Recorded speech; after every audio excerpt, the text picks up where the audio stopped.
à tous, ce soir et demain c'est le moment de vérité pour les phases de poule de la Ligue des Champions. Le média anglais Le Guardian met en avant Tottenham et Liverpool qui jouent leur survie, l'un sur la pelouse de Barcelone, l'autre à domicile face à Naples. Pour se qualifier, une seule chose à faire, gagner.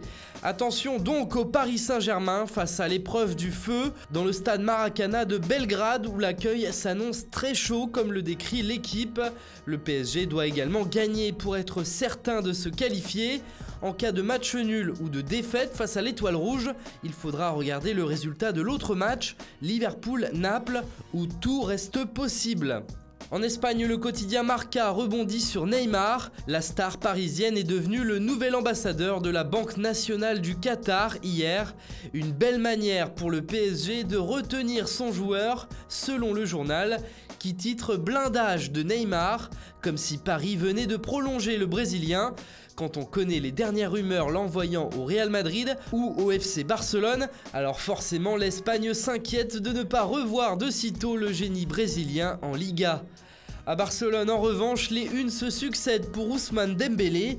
Arrivé encore une fois en retard à l'entraînement, le comportement du Français continue d'inquiéter les dirigeants barcelonais qui organisent plusieurs réunions pour tenter de régler le problème. De leur côté, ses coéquipiers comme Clément Lenglet et son entraîneur Ernesto Valverde lui pardonnent et tentent de voler à son secours.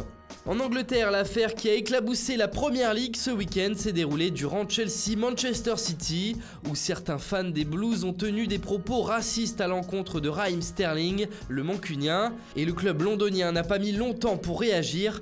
Chelsea vient de bannir à vie 4 de ses fans.